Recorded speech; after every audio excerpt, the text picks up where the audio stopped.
नमस्कार। भारतवाणी से मैं कविता स्वागत करती हूँ आप सबका श्री शिव महापुराण संपूर्ण पाठ के अंतर्गत द्वितीय रुद्र संहिता सृष्टिखंड से 12 अध्याय अर्थात 12वें अध्याय में। आज के अध्याय में है भगवान शिव की श्रेष्ठता तथा उनके पूजन की अनिवार्य आवश्यकता का प्रतिपादन। तो चलिए प्रारंभ करते हैं। नारद उवाच ब्रह्मन् प्रजापते तात धन्यस्त्वं शिवसक्तधीः एतदेव पुनः सम्यक् ब्रूहि मे विस्तरात् विधे। ब्रह्मोवाच एकस्मिन् समये तात ऋषिर्नाहूय सर्वतः निर्जरांश्चावदं प्रीत्या सुवचः पद्मसंभवः यदि नित्यसुखे श्रद्धा यदि सिद्धेश्च कामुकाः आगन्तव्यं मया सार्धं तीरं क्षीरपयोनिधेः। इत्येतद्वचनं श्रुत्वा गतास्ते हि मया सह यत्रास्ते भगवान् विष्णुः सर्वेषां हितकारकः। तत्र गत्वा जगन्नाथं देवदेवं जनार्दनम् उपतस्थुः सुरा नत्वा सुकृताञ्जलयो मुने। तान् दृष्ट्वा च तदा विष्णुर्ब्रह्माद्यानमरान् स्थितान् स्मरन् शिवपदाम्भोजमब्रवीत् परम वचः। तो नारद जी बोले, हे ब्रह्मन, हे प्रजापते, हे तात, आप धन्य हैं क्योंकि आपकी बुद्धि भगवान शिव में लगी हुई है। हे विधे, आप पुनः इसी विषय का सम्यक प्रकार से विस्तार पूर्वक अब मेरे लिए वर्णन कीजिए। तो ब्रह्मा जी बोले, हे तात, एक समय की बात है, कमल से उत्पन्न होने वाले मैंने, यानी खुद अपनी बात कर रहे हैं ब्रह्मा जी कि मैंने चारों ओर से ऋषियों और देवताओं को बुलाकर प्रेम पूर्वक सुंदर और मधुर वाणी में उनसे कहा कि यदि आप सब नित्य सुख प्राप्त करने की इच्छा रखते हैं और नित्य अपने मनोरथ की सिद्धि चाहते हैं तो मेरे साथ क्षीर सागर के तट पर चले। तो इस वचन को सुनकर वे सब मेरे साथ वहाँ पर चले आए जहाँ पर सर्व कल्याणकारी भगवान विष्णु निवास करते हैं। तो हे मुने, वहाँ पर जाकर सभी देवता भगवान जगन्नाथ, देव देवेश्वर जनार्दन विष्णु को हाथ जोड़कर प्रणाम करके खड़े हो गए। ब्रह्मा आदि उन उपस्थित देवताओं को देखकर मन में शिव के चरण कमल का स्मरण करते हुए विष्णु कहने लगे।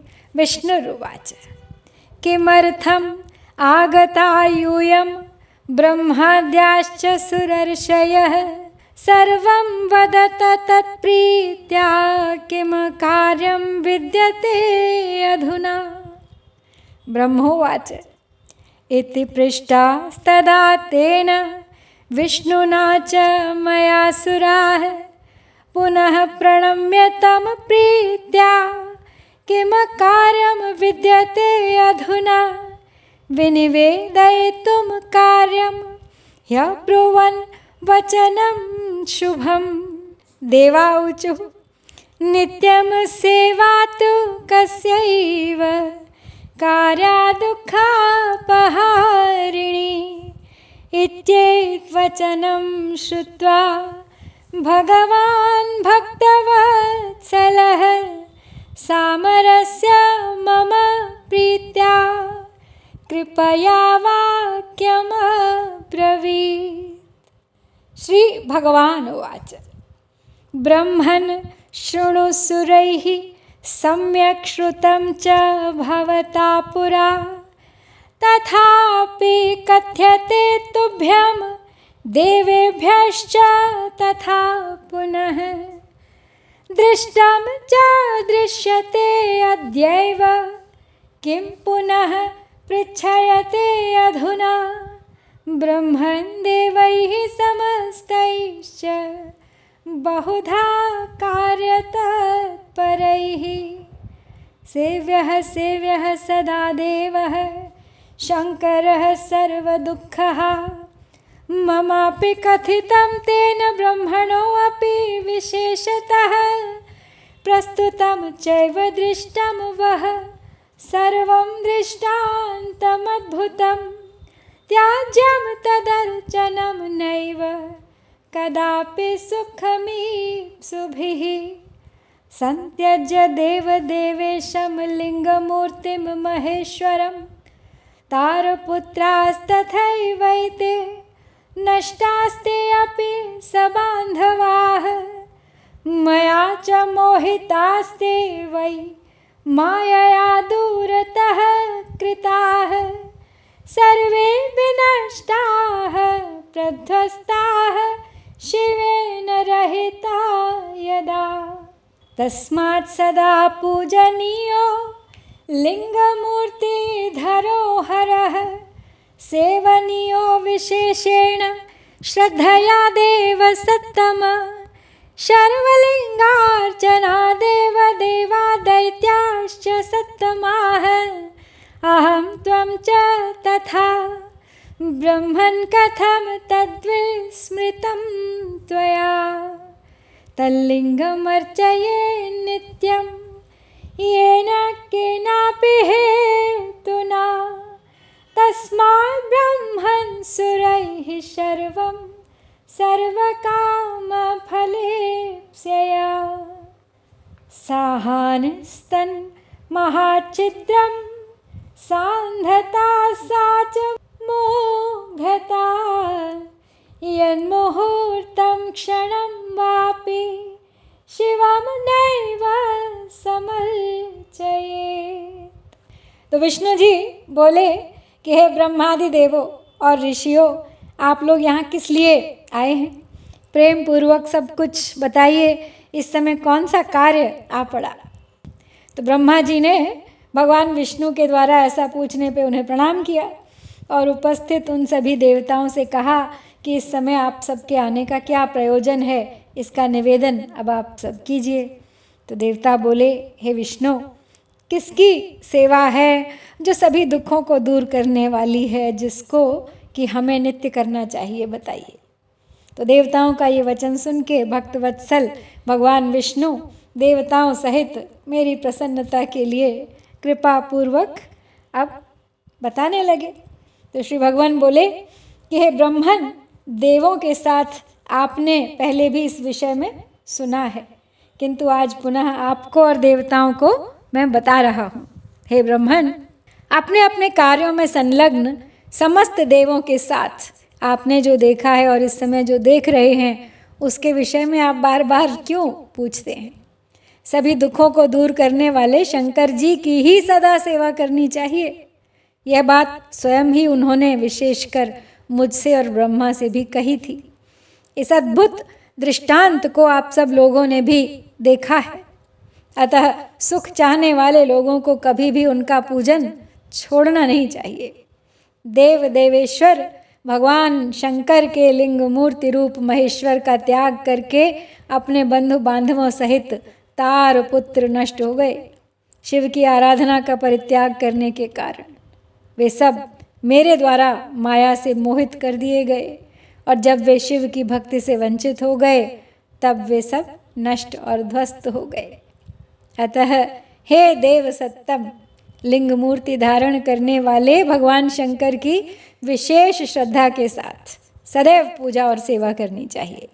शिवलिंग की पूजा करने से ही देवता, दैत्य, हम और आप सभी श्रेष्ठता को प्राप्त कर सके हैं। हे ब्रह्मन, आपने उसे कैसे भुला दिया है? इसलिए जिस किसी भी तरह से भगवान शिव के लिंग का पूजन नित्य करना ही चाहिए।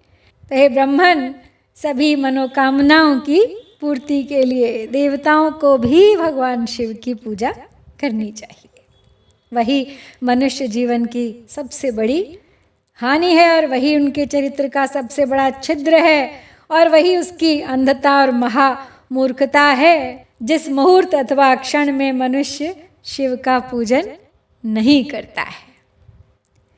भव भक्ति परा ये च भव प्रणत चेतसः भव संस्मरणा ये च नाते दुःखस्य भाजनाः भवनानि मनोज्ञानि मनोज्ञाभरणाः स्त्रियः धनं च तुष्टिपर्यन्तं पुत्रपौत्रादिसन्ततिः आरोग्यं च शरीरं च प्रतिष्ठां चाप्यलौकिकीं ये वाञ्छन्ति महाभागाः सुखं वा त्रिदशालयम् अन्ते मुक्तिफलं चैव भक्तिं वा परमेशितुं पूर्वपुण्यातिरेकेण ते अर्चयन्ति सदा शिवम् यो अर्चयेत् शिवलिङ्गं वै नित्यं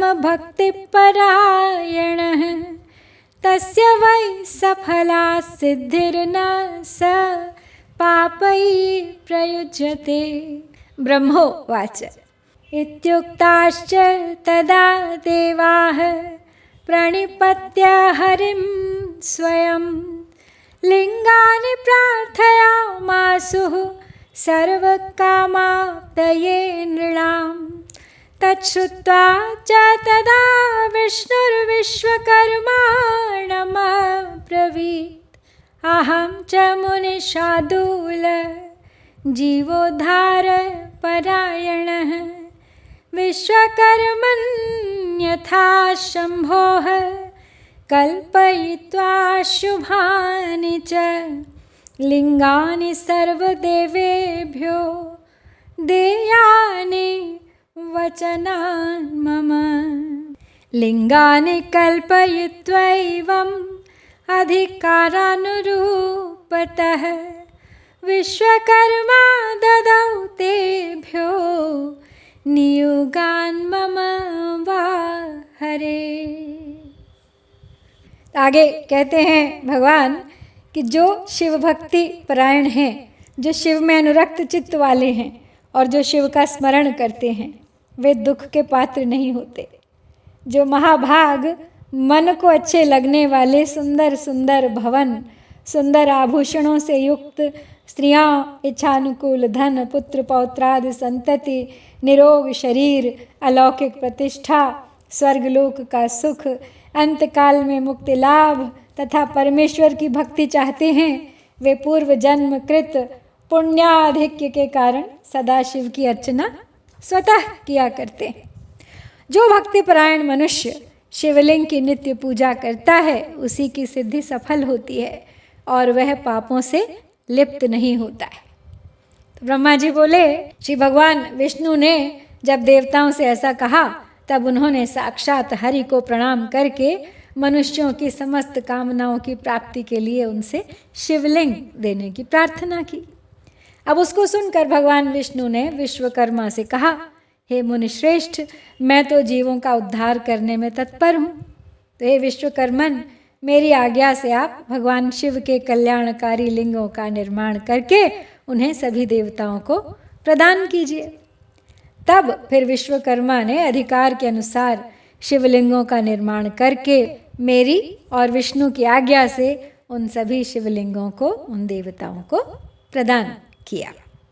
तदेव कथयाम्यद्य श्रूयतां ऋषि सत्तम पद्मरागमयं शक्रो हैमम विश्रवसः सुतः पीतं मणिमयं धर्मो वरुणः श्यामलं शिवम् इन्द्रनीलमयं विष्णुर्ब्रह्मा हेममयं तथा विश्वे देवास्तथा रौप्यं वसवश्च तथैव च आरकूटमयं वापि पार्थिवं ह्यश्विनौ मुने लक्ष्मीश्च स्फाटिकं देवी यादित्यास्ताम्रनिर्मितं मौक्तिकं सोमराजो वै वज्रलिङ्गं विभावसुः मृण्मयं चैव विपेन्द्रा विप्रपत्न्यस्तथैव च चान्दनं च मयोन्नागाः प्रवालमयमादरात् नवनीतमयं देवी योगी भस्ममयं तथा यक्षादधिमयं लिङ्गं छायापिष्टमयं तथा शिवलिङ्गं च ब्रह्मणि रत्नं पूजयति ध्रुवं पारदं पार्थिवं बाणः समर्चति परे अपि वा एवं विधानि लिङ्गानि दत्तानि विश्वकर्मणा ते पूजयन्ति सर्वे वै देवा ऋषिगणास्तथा विष्णुर्दत्त्वा च लिङ्गानि देवेभ्यो हितकाम्यया पूजाविधं समाचष्ट ब्रह्मणे मे पिनाकिनः तच्छ्रुत्वा वचनं तस्य ब्रह्माहं देवसत्तमैः आगच्छम च स्वकं धाम हर्षनिर्भरमानसः तत्रागत्य ऋषीन् सर्वान् देवांश्चाहं तथा मुने शिवपूजाविधिं सम्यग् ब्रुवं सकलेष्टदम्। तो ब्रह्मा जी फिर आगे बोले कि हे ऋषि श्रेष्ठ, मैं आज आपसे कह रहा हूँ, सुनिए। इंद्र पद्मराग मणि से बने शिवलिंग, विश्रवा पुत्र कुबेर सुवर्णलिंग, धर्म पीतवर्ण पुखराज की मणि से निर्मित लिंग, वरुण श्याम वर्ण की मणियों से बने हुए लिंग, और विष्णु इंद्रनील मणि से निर्मित लिंग, ब्रह्मा सुवर्ण से बने शिवलिंग, सभी विश्वदेव चांदी से निर्मित शिवलिंग, वसुगण पीतल के शिवलिंग, अश्विनी कुमार पार्थिव शिवलिंग, देवी लक्ष्मी स्फटिक मणि निर्मित लिंग, सभी आदित्य ताम्र निर्मित लिंग, सोमराज चंद्रमा मौक्तिक शिवलिंग, अग्निदेव वज्र मणि हीरे से बने शिवलिंग, श्रेष्ठ ब्राह्मण और उनकी पत्नियां मृण्मय पार्थिव शिवलिंग, मय दानव चंदन के शिवलिंग और नाग मूंगे से बने शिवलिंग का आदर पूर्वक विधिवत पूजन किया करते हैं। देवी दुर्गा मक्खन से बने हुए शिवलिंग, योगी भस्म निर्मित शिवलिंग, यक्ष दधि निर्मित शिवलिंग तथा छाया चावल के आटे की पीठी से बने हुए शिवलिंग की विधिवत पूजा करती हैं। ब्रह्माणी देवी रत्नमय शिवलिंग की पूजा करती हैं। बाणासुर पारे से बने शिवलिंग तथा दूसरे लोग मिट्टी आदि से बनाए गए पार्थिव शिवलिंग का विधिवत पूजन करते हैं। तो विश्वकर्मा ने इसी प्रकार के शिवलिंग देवताओं और ऋषियों को भी दिए थे, जिनकी पूजा वे सभी देवता और ऋषि सदैव करते रहते हैं। देवताओं की हित कामना के लिए विष्णु ने उन्हें शिवलिंग प्रदान करके मुझ ब्रह्मा से शिव का पूजन विधान भी बताया। उनके द्वारा कहे गए शिवलिंग के उस पूजन विधान को सुनकर प्रसन्न चित्त मैं ब्रह्मा देवताओं के साथ अपने स्थान पर लौट आया। आपको याद दिला दें कि ये सब वृत्तांत ब्रह्मा अपने पुत्र नारद को सुना रहे हैं, इसीलिए वो स्वयं अपना वर्णन भी भूतकाल में कर रहे हैं।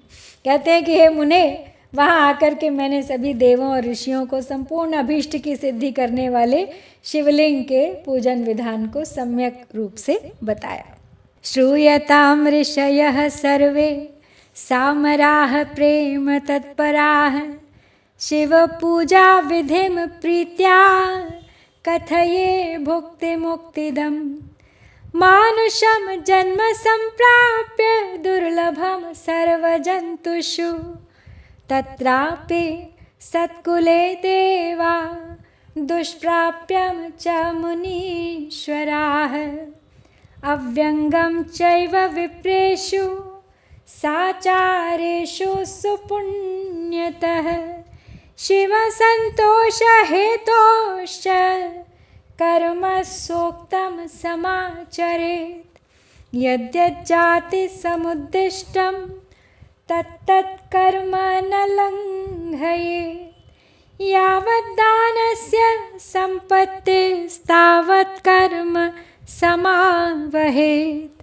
कर्मयज्ञ सहस्रेभ्यस्तपो यज्ञो विशिष्यते।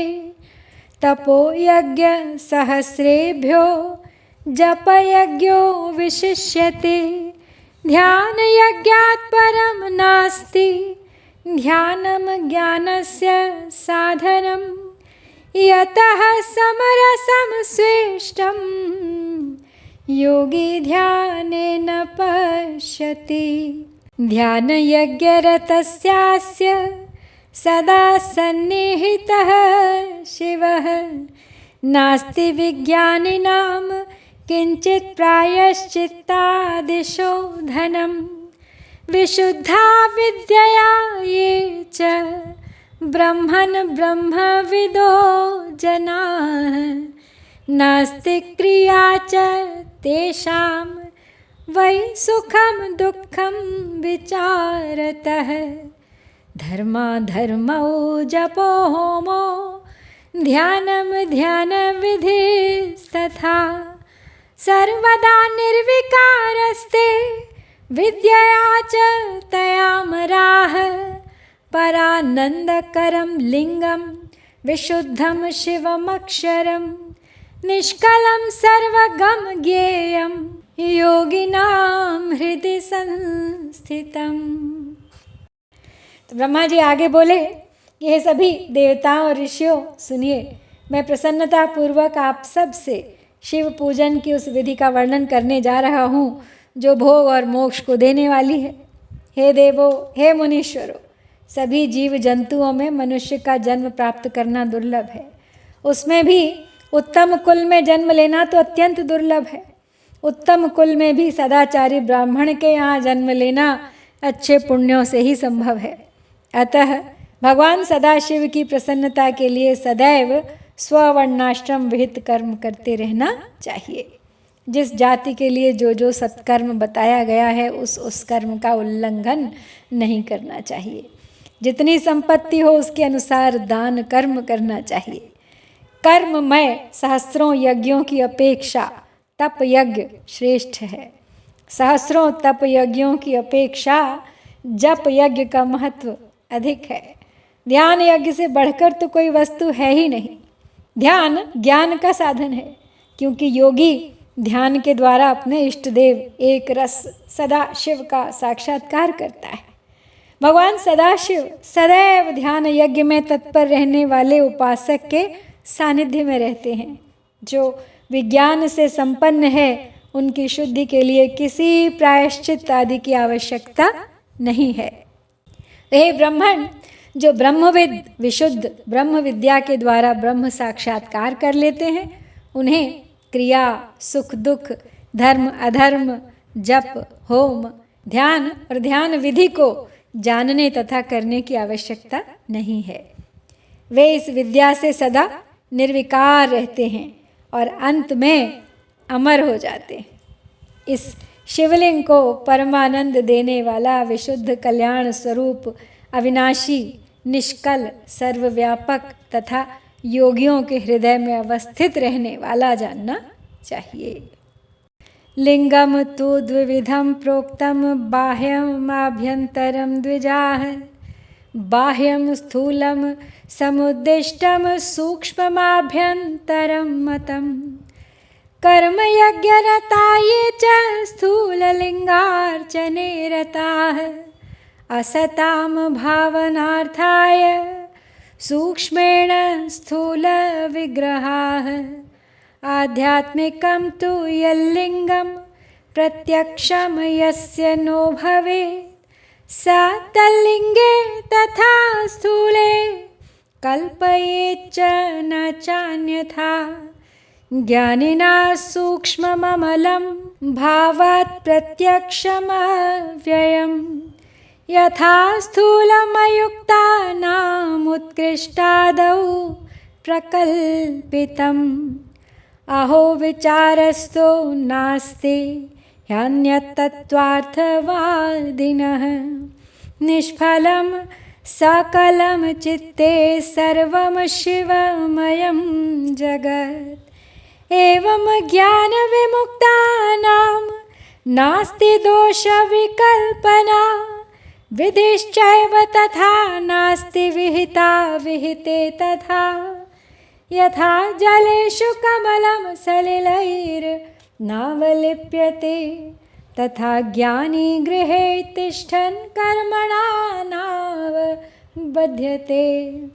इति ज्ञानं समुत्पन्नं यावन्नैव नरस्य वै, तावच्च कर्मणा देवं शिवमाराधये नरः। तो हे द्विजो, शिवलिंग दो प्रकार का बताया गया है, बाह्य और आभ्यंतर। बाह्य लिंग को स्थूल एवं आभ्यंतर लिंग को सूक्ष्म माना गया है। जो कर्म यज्ञ में तत्पर रहते हैं वे स्थूल लिंग की अर्चना में रत रहते हैं। सूक्ष्मतया शिव के प्रति ध्यान करने में अशक्त अज्ञानियों के लिए शिव के इस स्थूल विग्रह की कल्पना की गई है। जिसको इस आध्यात्मिक सूक्ष्म लिंग का प्रत्यक्षीकरण नहीं होता है, उसे उस स्थूल लिंग में इस सूक्ष्म लिंग की कल्पना करनी चाहिए। इसके अतिरिक्त कोई अन्य उपाय नहीं है। ज्ञानियों के लिए सूक्ष्म लिंग की पूजा का विधान है, जिसमें ध्यान की प्रधानता होती है। ध्यान करने से उस शिव का साक्षात्कार होता है, जो सदैव निर्मल और अव्यय है, सदा रहने वाला है। जिस प्रकार अज्ञानियों के लिए स्थूल लिंग की उत्कृष्टता बताई गई है, उसी प्रकार ज्ञानियों के लिए इस सूक्ष्म लिंग को उत्तम बताया गया है। दूसरे तत्वार्थवादियों के विचार से आगे कोई अंतर नहीं है, क्योंकि निष्कल तथा कलामय रूप से वह सबके चित्त में रहता है। संपूर्ण जगत शिव स्वरूप ही तो है। इस प्रकार ज्ञान के द्वारा शिव का साक्षात्कार करके विमुक्त हुए लोगों को कोई भी पाप नहीं लगता। उनके लिए विधि निषेध और विहित अविहित कुछ भी नहीं है। जिस प्रकार जल के भीतर रहते हुए भी कमल जल से लिप्त नहीं होता है, उसी प्रकार घर में रहते हुए भी ज्ञानी पुरुष को कर्म अपने बंधन में बांध नहीं पाते हैं। इस प्रकार का ज्ञान जब तक मनुष्य को प्राप्त न हो जाए, तब तक उसे कर्म विहित स्थूल या सूक्ष्म शिवलिंग का निर्माण आदि करके सदा शिव की ही आराधना करनी चाहिए। प्रत्ययार्थम च जगतामेकस्थोऽपि दिवाकरः, एकोऽपि बहुधा दृष्टो जलाधारादिवस्तुषु, दृश्यते श्रूयते लोके सद्य सदसदात्मकं, तत्सर्वं सुरावित्त परं ब्रह्म शिवात्मकं। भेदो जलानां लोके अस्मिन् प्रतिभावे विचारतः, एवमाहुस्तथा चान्ये सर्वे वेदार्थतत्त्वगाः, हृदि संसारिणः साक्षात् सकलः परमेश्वरः इति विज्ञानयुक्तस्य किं तस्य प्रतिमादिभिः, इति विज्ञानविहीनस्य प्रतिमा कल्पना शुभा। पदमुच्चैः समारोढुं पुंसो यालम्बनं स्मृतम्, आलम्बनं विना तस्य पदमुच्चैः सुदुष्करं, निर्गुणप्राप्तये नृणां प्रतिमालम्बनं स्मृतम्। सगुणान्निर्गुणप्राप्तिर्भवतीति सुनिश्चितम्, एवं च सर्वदेवानां प्रतिमा प्रत्ययावः, देवयाश्च महीयान् वै तस्यार्थे पूजनं त्विदं। गन्धचन्दन पुष्पादि किमर्थं प्रतिमां विना तावच्च प्रतिमा पूज्या यावद्विज्ञानसम्भवः ज्ञानाभावे न पूज्येत् पतनं तस्य निश्चितम्। एतस्मात् कारणाद् विप्राः श्रूयतां परमार्थतः स्वजात्युक्तं तु यत्कर्म कर्तव्यं तत्प्रयत्नतः। तो आगे कहते हैं ब्रह्मा जी कि जिस प्रकार विश्वास के लिए जगत में सूर्य एक ही स्थित है और एक होते हुए भी जल के आधार जलाशय आदि वस्तुओं में अपने प्रतिबिंब के कारण बहुत से रूपों में दिखाई पड़ता है, उसी प्रकार है देवो यह सत असत रूप जो कुछ भी इस संसार में सुनाई और दिखाई दे रहा है उसे आप लोग शिव स्वरूप पर ब्रह्म ही समझें। जल तत्व के एक होने पर भी उनके संबंध में जो भेद प्रतीत होता है वह संसार में सम्यक विचार न करने के कारण ही है। ऐसा अन्य सभी वेदार्थ तत्वज्ञ भी कहते हैं। संसारियों के हृदय में सकल लिंग स्वरूप साक्षात परमेश्वर का वास है। ऐसा ज्ञान जिसको हो गया है उसको प्रतिमा आदि से क्या प्रयोजन है। इस प्रकार के ज्ञान से हीन प्राणी के लिए शुभ प्रतिमा की कल्पना की गई है, क्योंकि ऊंचे स्थान पर चढ़ने के लिए मनुष्य के लिए आलंबन आवश्यक बताया गया है। जैसे आलंबन के बिना ऊंचे स्थान पर चढ़ना मनुष्य के लिए अत्यंत कठिन ही नहीं सर्वथा असंभव है, वैसे ही निर्गुण ब्रह्म की प्राप्ति के लिए प्रतिमा का अवलंबन आवश्यक हो जाता है। सगुण से ही निर्गुण की प्राप्ति होती है ऐसा भी निश्चित है। तो इस प्रकार सभी देवताओं की प्रतिमाएं उन देवों में विश्वास उत्पन्न करने मात्र के लिए होती हैं। ये देव सभी देवताओं से महान हैं, इन्हीं के लिए यह पूजन का विधान है। यदि प्रतिमा न हो तो गंध चंदन पुष्पादि की आवश्यकता किस कार्य सिद्धि के लिए रह जाएगी भला। प्रतिमा का पूजन तब तक करते रहना चाहिए जब तक विज्ञान परब्रह्म परमेश्वर का ज्ञान प्राप्त नहीं हो जाता। बिना ज्ञान प्राप्त किए ही जो प्रतिमा का पूजन छोड़ देता है उसका निश्चित ही पतन होता है। तो हे ब्राह्मणों, इस कारण आप लोग परमार्थ रूप से सुने, अपनी जाति के अनुसार शास्त्रों में जो कर्म बताया गया है उसे प्रयत्नपूर्वक करना चाहिए।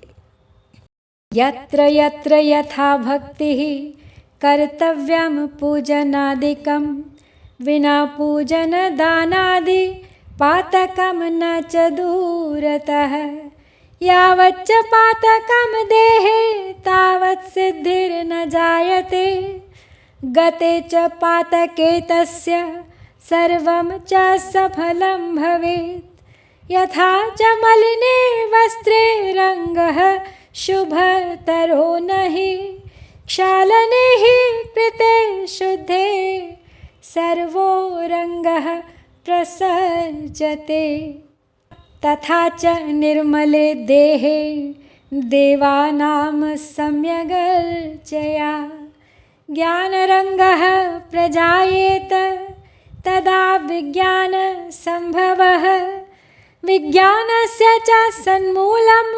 भक्तिरव्यभिचारिणी ज्ञानस्यापि च सन्मूलं भक्तिरेवाभिधीयते भक्तिर्मूलं तु सत्कर्मस्वेष्टदेवादिपूजनं तन्मूलं सद्गुरुः प्रोक्तस्तन्मूलं सङ्गतिः सतां सङ्गत्या गुरुराप्येत गुरोर्मन्त्रादिपूजनं पूजनात् जायते भक्तिर्भक्त्या ज्ञानं प्रजायते विज्ञानं जायते ज्ञानात् परब्रह्म प्रकाशकम् विज्ञानं च यदा जातं तदा भेदो निवर्तते भेदे निवृत्ते सकले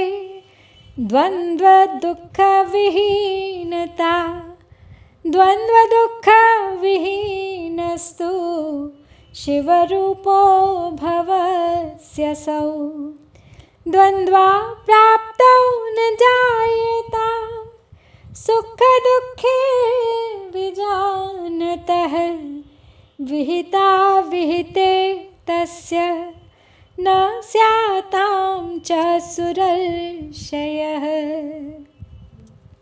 आगे कहते हैं ब्रह्मा जी कि जहाँ जहाँ जैसी भक्ति हो वहाँ वहाँ तदनुरूप पूजन आदि कर्म करना चाहिए, क्योंकि पूजन दान आदि के बिना पाप दूर नहीं होता। जब तक शरीर में पाप रहता है तब तक सिद्धि की प्राप्ति नहीं होती है। पाप के दूर हो जाने पर उसका सब कुछ सफल हो जाता है।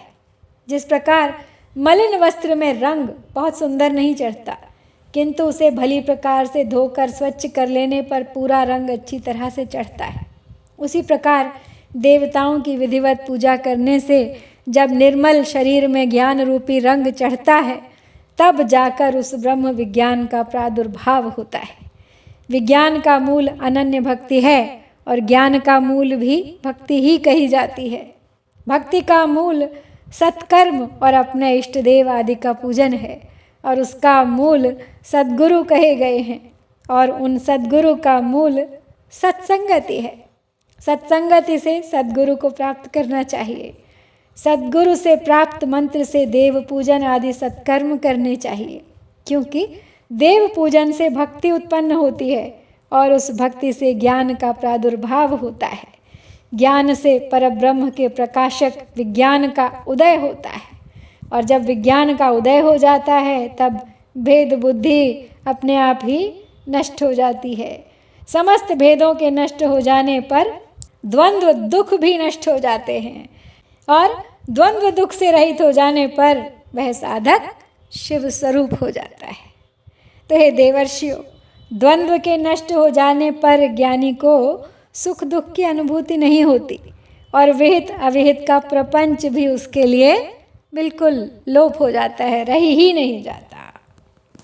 ईदृशो विरलो लोके गृहाश्रम विवर्जितः यदि लोके भवत्यस्मिन् दर्शनात् पापहारकः तीर्थानि श्लाघयन्ति है तादृशं ज्ञानवित्तमं देवाश्च मुनयः सर्वे परब्रह्मात्मकं शिवं तादृशानि न तीर्थानि न देवा मृच्छिलामयाः ते पुनन्त्युरुकालेन विज्ञानी दर्शनादपि यावद्गृहाश्रमे तिष्ठेत्तावदाकारपूजनं कुर्यात् श्रेष्ठस्य सुप्रीत्या सुरेषु खलु पञ्चसु अथवा च शिवः पूज्यो मूलमेकं विशिष्यते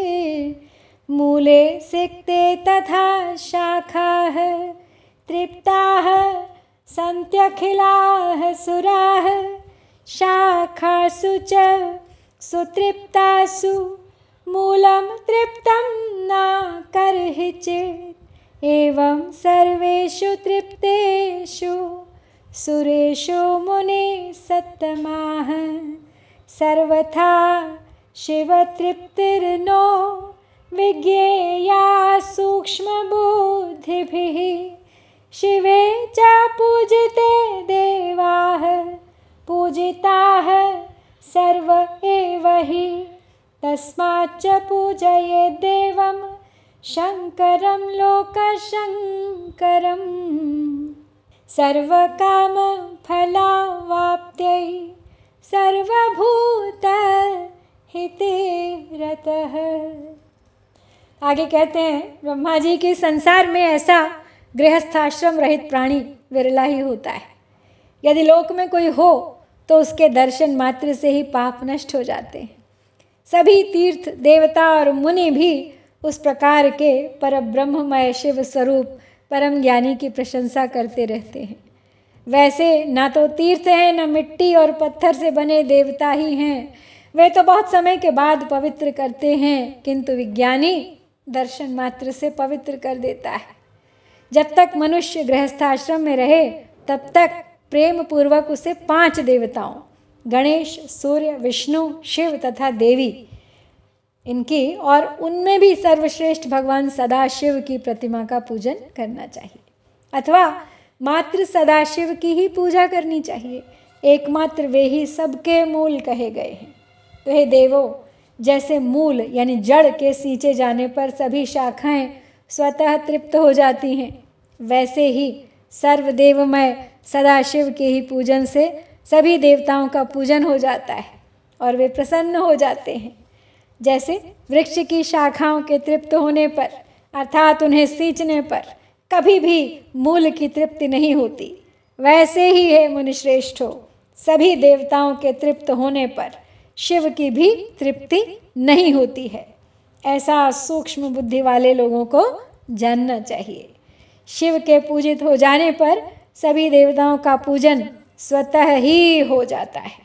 अतः सभी प्राणियों के कल्याण में लगे हुए मनुष्य को चाहिए कि वह सभी कामनाओं की फल प्राप्ति के लिए संसार का कल्याण करने वाले भगवान सदाशिव की सदा पूजा करे। तो इस प्रकार श्री शिव महापुराण के अंतर्गत द्वितीय रुद्र संहिता के प्रथम खंड में सृष्टि उपाख्यान में पूजा विधि वर्णन क्रम में सारा सार विचार वर्णन नामक 12वां अध्याय यहाँ पर पूर्ण होता है। इति श्री शिव महापुराणे द्वितीयायां रुद्र संहितायां प्रथम खंडे सृष्टि उपाख्याने पूजा विधि वर्णने सारा सार विचार वर्णनम नाम 12 अध्यायः। ओम श्री सांब शिवाय नमः। जय भारत।